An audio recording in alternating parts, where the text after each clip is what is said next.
before you can get to wholeness, you have to heal. Before you can get to healed, you have to deal with healing. There are 3 different states, and each one has its own, own tending to in order to make room for the last stage, which is being whole and complete. Hey everybody, I'm Dr. Venus, your Hot Mess Millionaire, and I want to share something with you today, a story actually that helped me see the difference between healing and being whole and healed, past tense, right? That's Happy. We're doing our walk because I work for Happy. Now, this is going to take a few minutes. It's not going to be a quick one, I think, because I want to walk you slow through it. And he sat down on the grass. Bless God. Okay, never mind. I guess we're sitting down. In the grass, y'all. Okay, thank you, baby. Okay, you still my move? Okay, so here's the thing. Not too long ago, I went to the gym, okay? And I write about this. I have an article coming out about it. But I went to the gym, and I accidentally hit myself with a medicine ball. You know how you have the big medicine balls, and you bounce them down, and you catch them, and you do it like a swat? Well, I misgauged the angle of the ball, and it hit me in my nose, okay? And there was blood everywhere. It looked like a slaughterhouse. It looked like one of those slasher movies, right? And so everything was fine, but here's what I want you to know about what happened. When I was bleeding, I kept cleaning up. And I mean, I was still bleeding, but I was cleaning up the floor, cleaning up the sink, cleaning up the walls. And then I took look, these new gyms, they ain't got no paper. They have, those electronic air blowers for your hands. Thank you. Okay. So I had to use toilet paper to stop the bleeding, right? And I did. But the thing that was really present to me was I kept cleaning up my mess.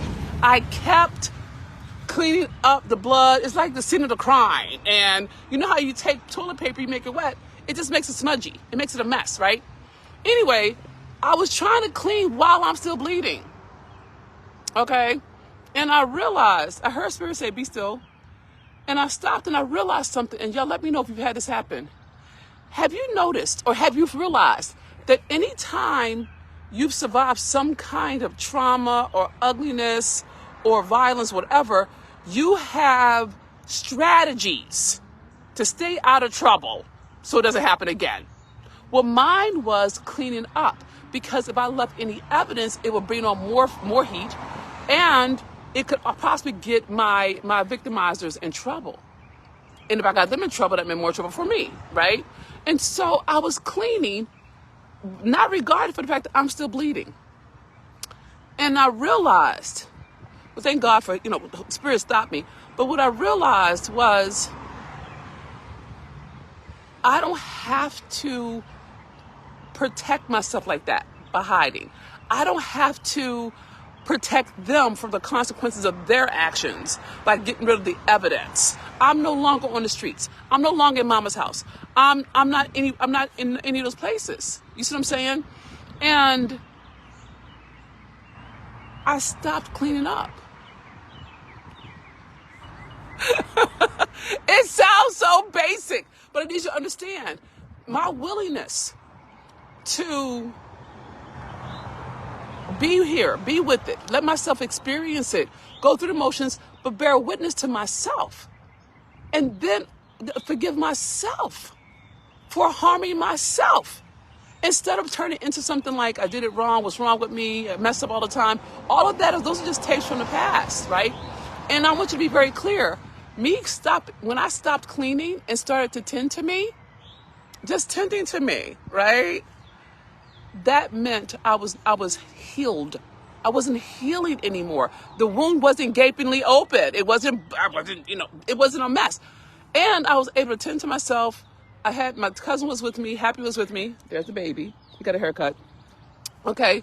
And I no longer felt the terror of being in trouble, getting ready to get a beat down, getting ready to get put out. I didn't have to go through the emotional upset that comes when you've lived through these different kinds of trauma that gets triggered when something familiar like that happens. And I haven't had that kind of violence, my world violence, since I was a kid, But that didn't make a difference because I still had the behavior that was the solution to the violence.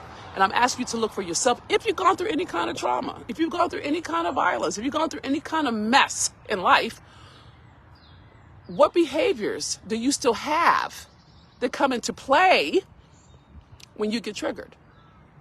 When you can dismantle the behavior, that is when you have healed. Not when you can identify it, not when you can witness it, but when you can dismantle the behavior. That's when you know you've healed. That's your ticket into wholeness. Okay? So that's all I got. It didn't take as long as I thought. This is Dr. Venetia, Hot Mess Millionaire. Let me hear from you. Please share this word. It may actually help somebody really dismantle the behavior and get out of their head. Your head is not the key to it. It's your behavior that makes the difference. Okay? That's all I got.